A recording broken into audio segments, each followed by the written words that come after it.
Hello and welcome to the Origins of Islam. In this video series, I do want to change pace a little bit. Whereas in my 3-minute Quran study videos, I'm really zooming in on individual topics and specific issues. Here, I do the opposite. I want to zoom out and look at the big picture of how Islam came about. Now, these presentations I'm gonna share, I've already shared them on Fan the Films together with Jay Smith. Those videos are still up there, but because we had some audio issues, I decided to re-record the whole thing and put them up on my channel. So here it's just going to be me going solo, but the other videos are still out there. So in this first video, we're going to have a look at the Quran and in particular, critical Quran studies, the origins of this academic field and how it has progressed over the last century and a half. Now, to begin with, why even do critical Quran studies? Well, it's fairly obvious. The early Quranic manuscripts are written in what is called defective script, or in Latin, scriptio defectiva. That means that there are no vowel markings or diacritics. So those are the little dots and dashes which indicate where vowels are placed, but also which identify individual letters. Because in the Arabic alphabet, the 28 consonants have only 7 unique signs. The remaining signs can refer from 2 up to 5 different consonants. So for example, we can't distinguish between F and Q, J and K, S and D, S and Sh, R and Z, D and Da, T and Z, and so on. What's probably also surprising to many who are not familiar with the subject is that a quarter, or roughly a quarter of the Quran cannot really be understood. That's what I'm referring to as so-called dark passages. These are verses which don't seem to make any sense whatsoever.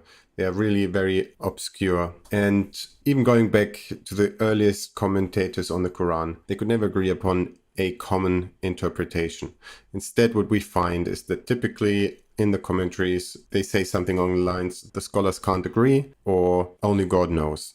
On top of that, we have vastly different styles within the Quran. So for example, the Juz Amma versus the juridical parts of the Medinan surahs. They have a very different writing style, different vocabulary, different rhythm and flow to them. So it's fairly obvious that they cannot have been written by the same person. We also have 3 different words for God in the Quran. We have Allah, Rab, and Rahman, indicating 3 schools of scribes analogous to the Yahwist and Elohist texts in the Pentateuch. So that's what's also commonly known as the documentary hypothesis for the Old Testament, and something similar is going on in the Quran. In many cases, what we also see is that a large number of short verses are followed by one massive verse. And one example for this would be, for instance, Surah 74:31, but there are countless ones, so I'm not going to list them all. And what that shows us is that here we are most likely dealing with insertions that happened at a later point in time. So a redactor went over the Quranic texts and he put this verse into this place where it wasn't before. And why do we come to this conclusion? Well, again, this goes back to the text having different styles, so the different verses having different styles. And having short, succinct verses is a certain style of writing. And if now all of a sudden in the midst of such a long text, there are now elaborate sentences and long verses, different vocabulary again, then we can be fairly sure that this has to be a later insertion. And this could, for instance, be explained by the fact that at the time when this insertion was made, the number of verses was already well established. So if you want to add something, you can't just add more and more verses. You have to expand an individual verse. So in the end, what we can conclude is that we are clearly looking at more than one author for the Quran. And that alone is reason enough to take a closer look. And indeed, in the 19th century, that's what people did. And here I'm going to share with you the 3 so-called founding fathers of critical Islam studies. These were the ones who first jumped onto this topic. They've realized that there are issues, as we've just seen, and they figured that they wanted to find out more where this comes from, what we can tell from looking at the text and at its historical context. And a little bit of background. So we're here towards the end of the 19th century. And this was a time when the biblical critical scholarship was at its height. So this was a movement that started early in the 19th century. Some may argue that it even started centuries earlier, but it really got into its own during the 19th century. And it was mainly driven by Lutheran theologians. Now, they wanted to approach the Bible without referring back to the Catholic traditions. They wanted to interpret the Bible using the Bible. And I mean, that's what Lutherans have done since since the Reformation. But what has changed by now is that they had a whole new tool set available to them. Because now we're looking at a time which was after the scientific revolution, after the Enlightenment, and a lot of methods had been developed to approach text and to understand text in their historical context. And this was going on throughout the 19th century. And then now towards the end of the 19th century, people expanded their view. They didn't want to limit themselves to the Bible anymore. They wanted to apply their experience and their knowledge also to other scriptures like the Koran. And one of the first ones was Ignaz Goldziher.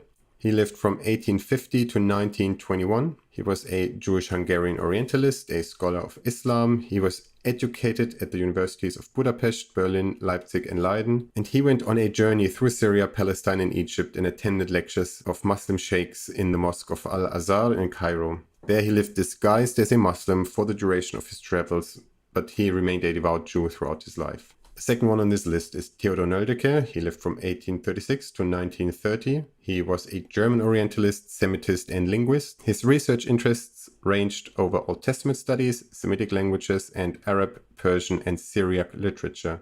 Nöldeke translated several important works of Oriental literature. He wrote numerous studies, including on the Quran. Among the projects Nöldeke collaborated on was Michael Jan de Groye's published edition of Al-Tabari's Universal History, for which he translated the Sassanid era section. This translation remains of great value today, particularly for the extensive supplementary commentary. And last on this list is Christian Snauck-Hogronje. He lived from 1857 to 1936, and he was a Dutch Orientalist, Arabist, and Semitist. He studied under Nöldeke and became a teacher of Islamic law for Dutch officials before they embarked to their colonies in Indonesia. He traveled to Mecca, where he disguised himself as a teacher of Islamic jurisprudence in order to study the pilgrims. And while these three were the founders of this field of critical Quran studies, the field itself quickly exploded, and there were lots and lots of scholars jumping onto this topic and giving their input as well. And I've presented 3 more. I could have presented 30 more because there was really so much going on towards the turn of the century, from the 19th to the 20th century. But I've limited myself to these 3 because these are also 3 of the scholars that I'm going to referring to in later videos. So first on this list now we have Adolf von Harnack. He lived from 1851 to 1930. He was a Baltic German Lutheran theologian and prominent church historian. And he assumed a Jewish Christian origin of the Quran, something that we will encounter again and again. Next, we have David Heinrich Müller. He lived from 1864 to 1912. He was a Jewish Austrian Orientalist, Semitist, linguist, and literary theorist. He conjectured that in the Quran there was a hidden verse structure. And that's also something which we'll see on the next slide, which will come up again. And lastly on this list, we have Alphonse Mingana. He lived from 1878 to 1937. He was an Assyrian theologian, historian, Syriacist, Orientalist, and a former priest. He's best known for collecting the Mingana collection of ancient Middle Eastern manuscripts at Birmingham. But he did more than just put together a great library. He also did some foundational work on the Quran and the language of the Quran. And he found that there are many Aramaic words and phrases in the Quran. And now on the next slide, what we'll see is that we'll make a large jump, because now we're already in the 1970s. And the reason is that really between the beginning of the 20th century and then the 1970s, there wasn't much going on anymore. So as quickly as this field blossomed, it also collapsed rather suddenly. There are many reasons.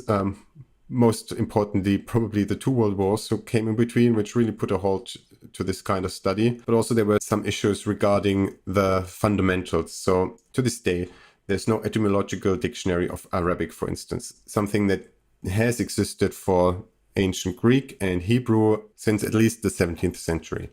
And that's a fundamental tool to do critical studies. So you need to know which words were developed when, or which words became popular at what point in time. How are they related to one another? How did one word evolve from a precursor, and so on? That's something that really doesn't exist in Arabic, and that makes work for these critical scholars all the more harder. But by 1970, so the field sort of came back. But now, again, I have 3 people on this list. I couldn't have put many more on this list. So whereas before I could have put 30 on there, or maybe even more than that, here it's really not that many.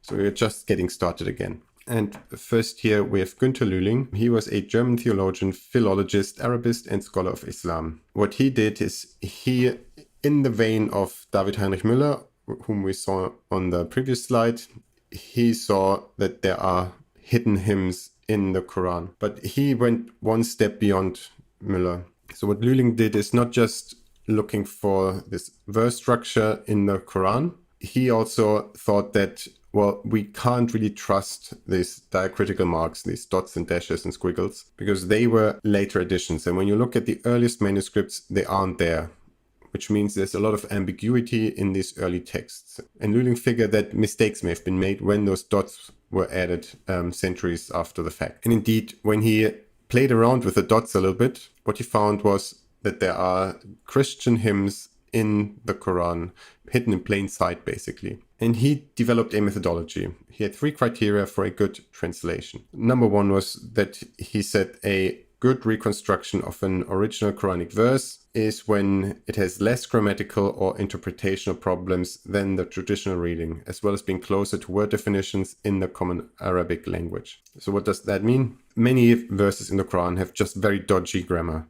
It's just following the rules, the grammatical rules of the Arabic language. They're just plain wrong. What he's saying is that if we find an interpretation by changing the dots around a little bit, that's grammatically correct, then it's likely a better translation than what's traditionally been transported in the standard Islamic narrative. But also there are interpretational problems, and that's what we've talked about before with these dark passages. So there are many passages in the Quran that just don't make any sense, where the interpretation is really difficult, if not impossible. So again, if a verse becomes clear by moving around these dots, then Lühling argued it's likely a better translation or a better interpretation. And lastly, the common word definitions. Very often what we see in the Quran is that the interpretation of the words in there is such that the word definitions are very obscure. One and the same word can have multiple meanings. That's true in every language. But some of those meanings are very common, that they occur all the time in the common language. Others are very, very rare. And very often we find these rare word definitions in the Quran. And Lühling argues that, well, it's more likely to have a common definition than a rare one. So if the retranslation follows the common translation, then we are likely looking at a better translation. The second criteria Lühling set up for his approach was the metric. When a more uniform text construction is achieved with a discernible metric, then he argues it's more likely true. So that means the text could have been recited in sort of song form, because metrics have been important in those early days because it helped in recitations. And lastly, his third criterion was verse construction. When a rhyme was achieved, that's likely also a better translation if there is no rhyme. Again, for the same reason as with the metric, because when you're looking at hymns, which he was looking for hymns, then obviously we would want a rhyme, because again, that helps you memorize it, that makes it catchy for the listener, and so on. So these were his criteria. And indeed, he successfully reconstructed Christian hymns with this methodology, where before there were obscure passages or rare word definitions, no proper verse structure. And he achieved that only by changing around the little dots in the Arabic language. So this work of his, he put that into his doctorate thesis, and he got the highest grade possible back in those days. So that was in 1970. But then when he applied for a job at university, he got shunned. So his approach wasn't welcomed at all at this point in time. And really his character was attacked, and he was kicked out of the university in 1972 and really ignored by the academic mainstream for decades. And it was only in 2003, when his work was translated into English, that it got international recognition, and quickly after he was completely rehabilitated. Next on the list we have John Vansbro. He lived from 1928 to 2002. He was an American historian and an Orientalist who taught at the University of London's School of Oriental and African Studies. He is the founder of the so-called revisionist school of Islamic studies. And that's really all about questioning the standard Islamic narrative. He rejected the historical credibility of this narrative. Wainsbrough said that, well, since Islamic history was written centuries after the fact and are really very legendary in their nature, we should be very, very careful when using them to reconstruct what has actually happened in history. And in fact, he argues that most of it is just plain fantasy. And third on this list, we have Patricia Krone. She lived from 1945 to 2015. She was a Danish historian, Orientalist, linguist, and scholar of Islam. She was a student of John Wainsbrough and a member of the Revisionist School of Islamic Studies. She taught in Oxford, Cambridge, and Princeton. And she conjectured that Islam has its roots in Judaism. That's similar to what Adolf von Harnack said. What Krone did, she also looked at the history of Mecca. And she rejected the idea that Mecca could have been the cradle of Islam, because what she found was that there really is no evidence for Mecca being of any importance really in the 7th century. It was a backwater place without much water that couldn't support a large population. It certainly couldn't support lots and lots of pilgrims. Whereas, for instance, Taif, which wasn't too far away, that city did have water. It was on the route of the caravans and would have made for a much better place. Whereas Mecca, there really wasn't anything. Most of the trade was going by sea anyway, and the trade was going by land. Rarely would have gone through Mecca because there really wasn't anything. And now we're going to jump to the present day. Here I've got a few more people, and by that you can already tell that the field is again growing. So we've gone through the drought after the First World War and then up until the 1970s, and then it slowly got rolling again, and then by the 1990s it picked up steam, and now we're here with again lots and lots of great minds working in this field of critical Quran studies. The people I'm presenting here, they are in some way, shape or form associated with the INARA group. And INARA is a research institute devoted to the scientific, historical, critical, philological investigation of the Quran, the origins of Islam and its early history. The name is Arabic for enlightenment. And this group, it's a loose group, but the institute is located in Saarbrücken in Germany, but the people who are involved, they come from all over the world. They are all professors in major institutions, and they come together in this institute to work on the historical critical analysis of Islam. First one on this list is Karl-Heinz Ohlig. He studied philosophy, Catholic theology and history. He has a PhD in Catholic theology, and he is what I call the great synthesizer. So he's really the one who's very good at taking a step back, looking at what all the other people in their individual fields, be it linguistics, be it archaeology, be it numismatics, what they produce, and sort of forming a coherent picture out of all of that. And he's really also the reason how I got involved in this topic, because he's doing such a great job at putting the puzzle pieces together. Next is Volker Popp. He studied ethnology, African studies, Islamic studies, Turkology, and Iranian studies. He was a consultant and teacher in Turkey, in Kuwait, and the United Arab Emirates. He was a curator for the creation of museum collections in Kuwait, Qatar, and Riyadh. And he is the expert on coins in this group. So he's looked at all the coins that were found in the general time period that we're looking at. So from the 6th to the 9th centuries, roughly. Based on that, he drew lots of interesting conclusions. Third on his list is Ibn Barak. He studied Arabic and Persian in Edinburgh and London. And he taught at the University of Toulouse in France.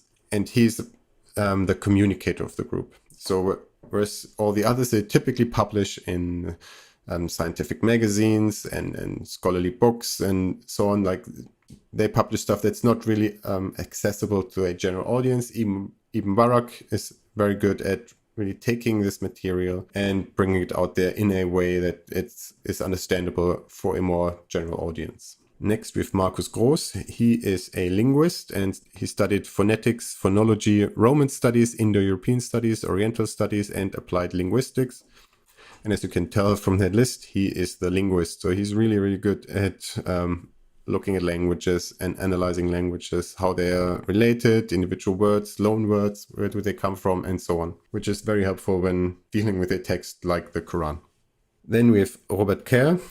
He's a former professor of the ancient Near East, which includes languages, literatures, history, and archaeology of the ancient Near East and the Middle East, at Wilfrid Laurier University in Waterloo, Canada. He studied Assyriology, Egyptology, Semitic studies, archaeology, classic philology, Hebrew studies, comparative religious studies, and again, as you can see from this list, he is a jack of all trades. So anything related to these old languages, but also religions, he's your man. And next on the list is Johannes Thomas. He's a professor for Romance literature and Roman studies, and he is the expert on Muslim Spain, so Al-Andalus, which is of course important for the understanding of the spread of early Islam and what these people actually believed in those early days. Then another very important name, Gerd Puin. He has a background in Islamic studies. He wrote his PhD on early Islamic governance. He spent a year at the University of Riyadh in Saudi Arabia, where I think he was the first Western student ever to go there. And he teaches Oriental studies at the University of Saarbrücken. But his claim to fame really is the fact that he was responsible for the restoration and the cataloging of the manuscripts that were found in the Great Mosque of Sana'a in the 1970s. And he led the project there from 1981 to 1985. He was the first one to really look at these documents. And among the documents found there are some of the oldest Quranic manuscripts, which do show some interesting deviations from the Quranic texts that we know of today. Then we have Geneviève Gobillot. She's a professor for Arabic and Islamic studies in Lyon in France. Her main fields of study are Islamic mysticism and its connection to Neoplatonism, spiritual currents among the Shia, comparing Islamic spirituality with that of other religions, and theories on the questions of the sacred. And what she's really known for is finding influences on the Quran, so from earlier traditions outside the Islamic world. She's found many Jewish influences, Neoplatonist influences, and so on. So she really looks through those old texts and sees where there are parallels and where there are likely influences. Then we have Marcin Grodzki. He is a professor for Arabic and Islamic studies at the University of Warsaw, and he's one of the younger people in this group. There are lots of young people now joining this field, and he's one that I want to focus a little bit on because he's also published on coins, for example, and he's done some great work that I'm basing my presentation on. And then lastly, the big question mark here, that's Christoph Luxemburg. And the reason why there's a question mark is that he is publishing under a pseudonym. But for him, I actually have a special slide because his work is what I want to focus on initially, because it's really, really important.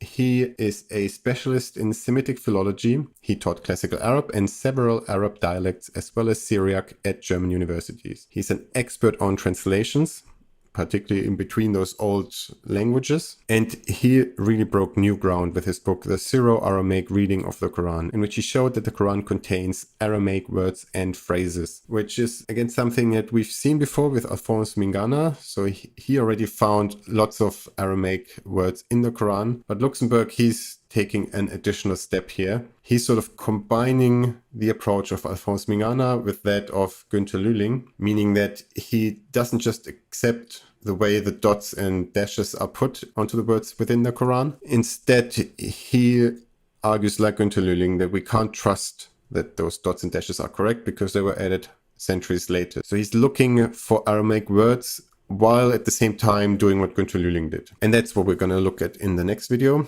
But before we end it for today, I want to give you a brief background on Christoph Luxemburg. And in particular, I want to look at his PhD thesis, which tells you a lot about the man. Because his thesis was on a 9th century Syriac manuscript. So Syriac, that's an Aramaic dialect. And this 9th century Syriac manuscript refers to earlier Greek texts from the 5th and the 6th century. But his main task was to identify the Syriac texts in his 9th century manuscript with the help of the original Greek manuscripts. So you have to imagine, so we have a text which quotes several other older texts, and those older texts were originally in Greek, but the manuscript he's looking at is all in an Aramaic translation of those original Greek texts. And now he needs to find out what these texts are. And that's, as it turns out, a very difficult task, because these old translations, they were extremely literal to the point of being unreadable. You can think of an analogy when you open a web page in a foreign language and then you let it run through Google Translate. Very often the translation is extremely literal and very difficult to understand. I mean, nowadays the AI is getting better and you get better and better translations, but particularly in the early days when the AI wasn't able to understand sentences in their context, you would just get a literal word-for-word translation, and very often you would be helpless and not understand anything. And that's exactly how these old translations are. So apparently that was the norm back in those days. People were more focused on staying true to the individual words that the original author used, instead of trying to stay true to the message, which is more a modern approach, right? So modern translations, they're typically a bit freer and don't stick to specific words, but rather try to capture the core message. Anyway, so that was Christoph Luxemburg's task. And indeed, in order to manage this difficult task, he developed a method that he was then later able to apply to the understanding of the dark passages of the Quran.